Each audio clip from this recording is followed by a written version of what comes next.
Black Doctors Podcast. Hello, welcome back to the Black Doctors Podcast. I am Steven, your host. This is a random kind of Friday afternoon episode of the show. Time got away from me. I was actually going, I try to post every Monday, and I was late last week, late this week. It's a kind of a pattern. And I was going to let this week slide by and just start up again Monday, but I haven't missed a week in almost 2 years, a year and a half, 2 years. So I was like, let me jump on real quick and post something that you may find entertaining, inspirational, I don't know. And then we'll be back Monday with some new episodes. Fantastic lineup. We're going to sit down Monday, have a talk with or about the Student National Medical Association. Privileged to have the current president of the organization on the show, along with Dr. Love Anani, constant friend of the show. He's an emergency medicine physician. He was my class president back when I was at Howard University. He joins to kind of talk about the history of SNMA. They're gearing up for a huge year, a big conference. It's the 60th year anniversary of the organization. So we're going to talk Monday. If you tune in, you'll hear about the history of the organization and a lot of the things that it's doing to support the mission and increasing diversity in healthcare and the quality of care provided to underrepresented minorities. And then we're going to follow that episode up with an interview between Dr. Love Anani and Dr. Mize, who is the current president of the SNMA.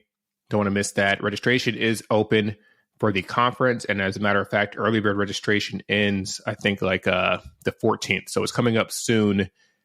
If you want to get that early bird rate for the hotels, rooms are starting to sell out. So definitely sign up if you plan on going. Another future episode coming up, Dr. Robert Ray joins us. If you recognize the name, he wrote a fantastic blog piece detailing his experience as an emergency medicine resident, some of the different scenarios he encountered, the microaggressions, avert racist comments, and some of the issues that surrounded his the way he expressed the fact that Black Lives Matter. It's a awesome blog piece, and he was kind enough to come on the show and just kind of give some backstory on what was going on and things that he experienced and why he chose that path. So it was definitely enlightening. It was inspiring to me to talk to him. So definitely tune in. That'll be coming up in a couple of weeks. For me, I have been super busy. It's been, coming off, like life is starting to get back to normal. But last week I was in the ICU. I practice as a critical care anesthesiologist. So my time is split 50-50. And when I'm on service in the ICU, I work, it's about 84 hours. It's 7 12-hour shifts, whether they're day shifts or night shifts. So I just came off last week from a week on service. And so the first couple of days, I just kind of relax and get life back to normal. And if I don't have any podcast episodes recorded, then I have to come up with some new stuff. So that's one reason why the episode is delayed this week. And again, don't want to mess up the streak. So here we are. It's been a super rewarding week. It started off super rocky. So Monday was my first day off, and I went to see a patient because, my whole residency fellowship career, I was at a tertiary care center. I was at the hospital that normally receives outside hospital transfers. And my current institution, it's a big cancer center. And so we don't have some of the capabilities of other large tertiary care centers. We're great at cancer, but other ancillary services, namely we don't have a robust cardiac ICU component of the care. So occasionally, depending on what happens during the week, I may need to send patients to a different hospital that does have those capabilities. It's kind of a new experience for me, being the outside hospital and referring patients. And now I'm like, man, I should have been a little nicer to all those outside hospital physicians that are sending patients to my academic center. I realize, why patients come transported on fentanyl and Versed infusions and, basic infusions like phenylephrine, because, when you're transporting, you want them pretty stable and things that are easily titrated.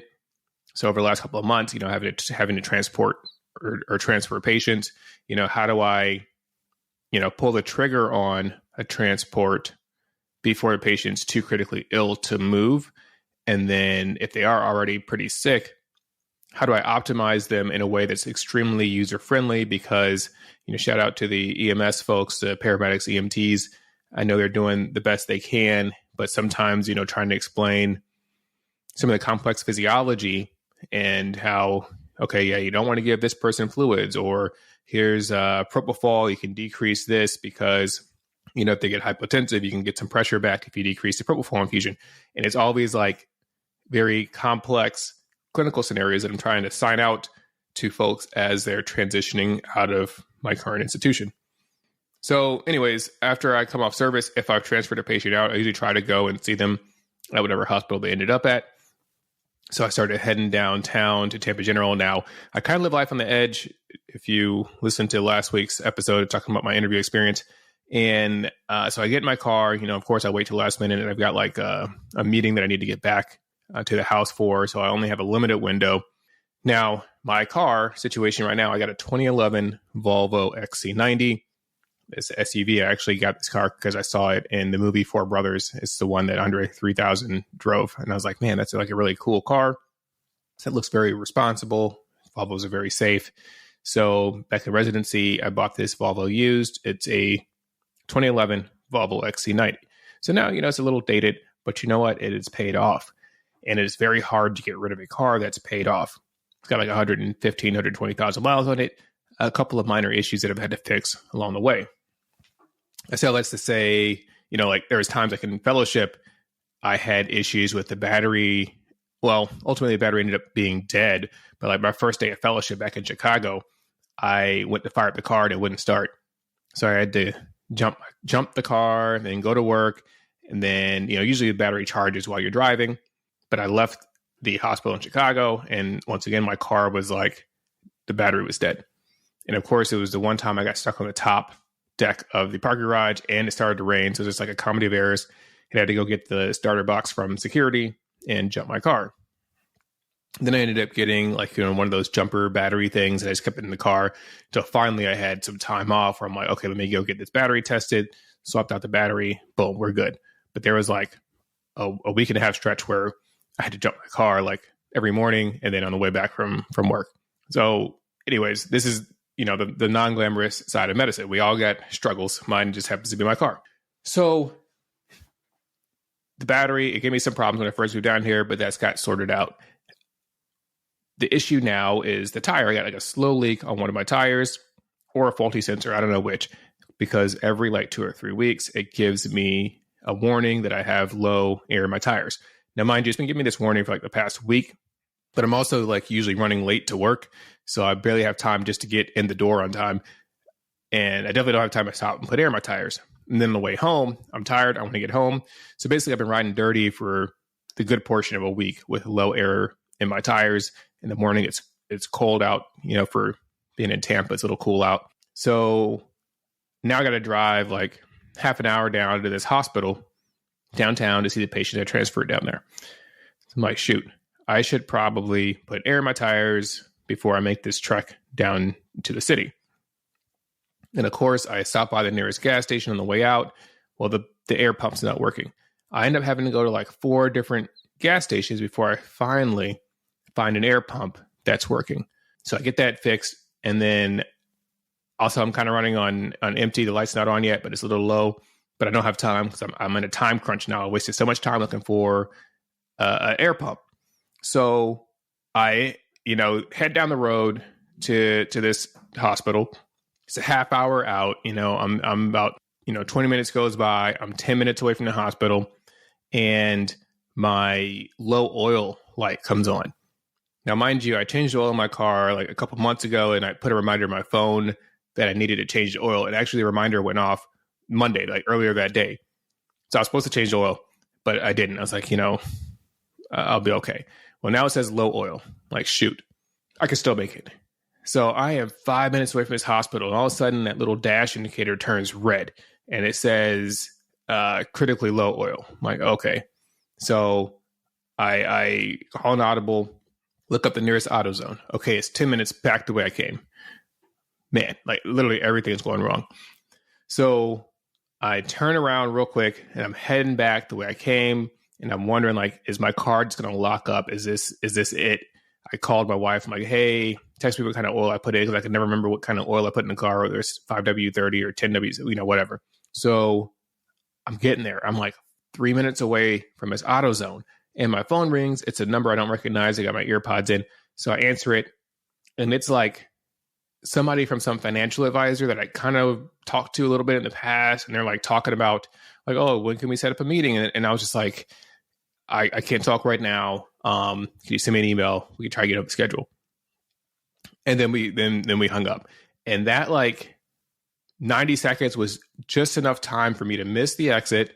So now I had another 5 minutes to go to get off at the next exit and come back to AutoZone, and just hoping that my car wouldn't lock up. So long story short, made it to AutoZone, did get the wrong kind of oil. I think I got like 5W10 or something instead of 5W20, or 20 instead of 30. Anyways, filled up the car, topped it off, and then made it to this hospital, saw my patient, talked to some of the medical team, and then headed home. So again, the week was off to a horrible start. So then I got home, the week was going by. I was going to, record this episode sooner. And then life just started happening. It was just like such a low from like everything. Like I was trying to do something really nice out of the goodness of my heart. Like I don't get paid to go see these patients. I just like to have the continuity of care. And for folks to know that I didn't just like transfer you out and just leave you. And everything that could go wrong went wrong during that trip. Now, the week turned around because I think it's Friday now. So on Wednesday, my buddy Adam Milam, cardiac anesthesiologist, researcher out at Mayo Clinic in Arizona, called me. It's like, dude, our paper got accepted. So I'm in this huge review paper that got accepted to Journal of American Cardiology or Cardiologists. It's big time, a huge impact factor. And he kind of helped me along, put me on this paper. So that was the first piece of good news. And then about an hour later, I got another email from another colleague that was like, oh, our paper got accepted to this other journal, Journal of Clinical Anesthesiology. So fill out this information. So that's 2 papers in one day. So that's fantastic news. Then the very next day, which was Thursday, I got the results from my critical care board exam. It's one of the reasons I've been kind of in a funk and just kind of drifting around, because I took this test. Now, when I took this board exam, I don't know if I like really said, I didn't want to say like exactly what I was up to, but what had happened was I started my new job and then took a month of vacation, which is a whole other episode. We should talk about like, what do you do when you're done with training? Do you take that 3-month vacation? Do you take, a couple of weeks? I ended up taking just like 2 weeks off because I needed the money, but I was able to schedule a whole month of vacation kind of later on in the year. So I started in September, didn't come back to work till the end of October. Now, the wife had a friend who got married in Greece. So the first part of that vacation was like 10 days in Greece, which we went to. And this is, mind you, like 2 weeks before my critical care board exam. So I actually did take some study materials and I was reading books and doing questions. Even though we were on vacation, I was studying. And like, ironically, there was like, it wasn't an in-flight emergency on the way back, but I'm like reading my critical care reference book. And then somebody like a couple seats over was like short of breath. And I'm like watching, like they didn't ask for like a doctor, and I don't really volunteer for those things, like unless I think my help's really needed. Because like somebody's just like hypoglycemic or feels weird, then yeah, there's nothing like clinical you can really do. And then you just end up having to like work the whole flight. So if they asked for help, then I would have been like, okay, yeah, I can help. But they didn't. The flight attendants were like giving this lady oxygen and just, they didn't ask for help. So I didn't help. But the irony of them like sitting here reading my critical care book on the flight. So we got back after that trip to Greece. We had like 2 or 3 days of downtime at home, and then flew to Houston. My buddy James, he's a vascular fellow. We were in residency together. He's Nigerian. He had a wedding. I'm like, well, I couldn't miss this. So even when I was booking my critical care board exam, I was mindful, oh, this is his wedding weekend and it's in Houston. I'm like, well, there's a lot of medical centers in Houston. There's definitely some testing sites in Houston. So I actually booked my critical care board exams that Saturday morning in Houston, Texas. Now, the problem is Nigerian weddings are like 2-day or multi-day events. This was 2. So they had a Friday night wedding and then a Saturday night wedding. Friday night was like the white wedding, which is also like traditional Nigerian. Fortunately, they don't really turn up at that wedding. And I was in it. I was part of the groomsmen's tribe. Had the nice fly Nigerian clothes on. And so I was able to go Friday night. We got in, studying. And then I was like, okay, I'm done studying. And then we went to the wedding. Didn't turn up too much. Kind of got in by like 11 or midnight. Woke up. I drove like a half hour out to the testing center, Pearson View. And I forgot how like god awful these testing centers are from all the exams. I think I've done them like maybe 10 different times that I've gone into these Pearson View testing centers, and it just doesn't, it never gets better. The feeling never gets better. So I walked into the testing center, I took the test. All my friends from residency, they'd come down for the wedding. And they were all like at turkey leg hunt. My wife, my good friend Ashley, they were all like turning up. And I'm sitting there like just clicking through test questions. And it felt awful, felt horrible, but it was done. And then met up with some friends, and then we turned up for James's wedding. Beautiful wedding, James and Melissa. Shout out to you. Congratulations. So glad I was able to be there to celebrate your special day. But yeah, do as I say, not as I do. I wouldn't recommend doing that before your board exam. So that's why I was like super nervous, because I'm like, man, if I fail this test, well, it was my own fault. It would have been worth it, because that's a once in a lifetime event, and you got to show up for your people, and it was 100% worth it. So then the very next morning was that Sunday that I flew out to Hawaii for the chess conference, because Dr. Jamie Rutland, a friend of mine, was the keynote speaker. I got in, I had 45 minutes to get to his talk, and then went to his talk, then met up with my friends, Amy and Isabel from residency, and like hung out. So I was like pushing a straight 26-hour day. And then I went back to the hotel and actually recorded a podcast episode, and still, made the cut, getting it posted for a Monday. Was there in Hawaii for the week, and then went to San Francisco for the American Society of Anesthesiologists conference, and then finally came back and was and work in the ICU on that Monday. So it was a crazy turn of events, thankfully with a really good outcome. Board certified in critical care medicine, so double board certified anesthesia and critical care. So super thankful for the good outcome. And I did study hard. I just made some questionable decisions along the way. So that's pretty much it. The last thing, so scrubs, right? I've tried to hold off on talking about this whole scrub situation. And at the risk of sounding like old and cranky and cantankerous, like I just don't understand what the big deal is with scrubs these days. Back in my day, it was a badge of honor to be able to wear scrubs. And at Howard especially, we didn't really do much clinical stuff until our third year. So the first 2 years, you're pretty much wearing like, maybe if you could scratch up some money, or you could find some hand-me-down scrubs from somewhere, but you didn't get access to the scrub machine until your third year, and usually not until you're on your like general surgery rotation or OB, where you actually needed scrubs. It was like a privilege to put on scrubs. The other badge of honor was like, where did you get your scrubs from? In my closet, I still have 2 pairs of the OG Howard University Hospital scrubs with the red stencil on the chest and on the pants leg. I can't wear them too often because they're literally like dry rotting, and if I bend over the wrong way, it's going to be all she wrote. But I've got scrubs from Providence Hospital. I had some scrubs from MedStar and UC Davis. I think I had a pair of scrubs from there. And it was kind of a badge of honor. You kind of wear scrubs from all these different locations. It's like, okay, where'd you get your scrubs from? The Maryland shock trauma pink scrubs were a thing. So that was back in my day. And then came along all these Gucci designer scrub companies, the Figs, Fabletics, Janu. And I understand, in part, it's nice that they have these scrubs, right? Because the typical boxy out of the machine scrubs are not very flattering. They don't fit, especially women. They aren't made for women, curvy women.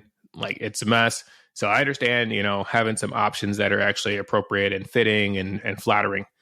But personally, this is my opinion, the pendulum has shifted so far in the other direction with all these extremely expensive scrubs. Scrubs should be like the cheapest clothing item ever. But somehow they're being sold for like $30, $45 a piece. They're selling them like with the pants and the top. As medical students, you guys get sucked into, and residents, we're sucked into this, like, keeping up with the Joneses, and this is what's popular, this is what's chic, and this is what everybody's doing. And it's just like a lot of money that's being spent on these custom scrubs, when it's like, if you're surgical or work in an operating room, you can't wear them there anyways. And I understand, okay, you're in clinic, you don't want to wear your clothes. I think your street clothes, and maybe in the pandemic, be able to take clothes off. But I personally wouldn't wear scrubs in a place where I'm going to get like contaminated and then have to go home and wash them in my own washer. There's nothing I love more than wearing street clothes into the hospital, changing into those hospital laundered scrubs, and then dropping those off at the end of the day, because it's kind of my way of just cleansing myself of, whatever's happened that day. It's cathartic for me. That's my take. And then, because what triggered this, I've been holding my tongue because, let's be honest, if Figs wanted to sponsor the show, I would probably take their money. Janu, Metalita, whoever's listening, that's cool. I still take your money. But, I just can't. It doesn't abide by me to like have all these kids, these young folks, spending all this money on scrubs. I think Fabletics has like a cheap set, which is like, it's all you need is a cheap pair of scrubs, and thankfully they fit better. But the icing on the cake was seeing that Figs came out with like a Star Wars collaboration. And really, who asked for that? Who said, I want my scrubs to come straight out of a Star Wars film? I'm going to be wearing Baby Yoda in the hospital. Like, what are we doing? There was like a commercial with some folks running around the desert wearing scrubs with the stethoscope and a medical kit. And then they found this like box with some Star Wars scrubs. It's like, is this really where we're at? Little salty. Yeah, I did buy some Figs stock when they went IPO. And it's like, you really start to understand the value of a company, because the healthcare industry is such a small market when it comes to actual clothing items. And it's so saturated now with all these options. So I don't know. If you requested these Star Wars scrubs, let me know, and why you did it. What are your thoughts on these Gucci scrubs? Enlighten me. I've tried to be hip the whole time I've been on the airwaves. I don't want to get canceled by the scrub police. And but yeah, let me know. And you can comment on the show with the 5-star review, or on the Instagram page. I should hopefully get back to posting, but let me know what's the deal with these scrubs these days. And I haven't been posting much. My heart is so heavy looking at social media and just the death and devastation that you see when you turn on social media with what's going on in Palestine. And my heart goes out to those people that are just dying. Anytime people are suffering and dying, same things going on in Africa. I guess it's still going on in Ukraine and Russia. Hasn't really been in the news, but as someone that, I served in the military, it's actually Veterans Day when I'm recording this, and just loss of life is always tragic and should be avoided, should be protected. So my heart does go out to those folks in the situation, and always looking for good ways to get involved and to help. So if you know of any, feel free to send those my way. That is it for today's episode. Thanks for hanging out. I'm Dr. Stephen Bradley, host of the Black Doctors Podcast, double board certified critical care anesthesiologist. Tune in Monday again to hear an episode about the history of the Student National Medical Association, and then definitely take some time to sign up for the conference. It's going to be in New Orleans, Nolans, however you say it. You got some good food, good drinks, good times. It's going to be lit, so make sure you're there. You can register now on the website, snma.com or .org. It's not hard to find. Thanks for tuning into the Black Doctors Podcast. We're here because representation matters.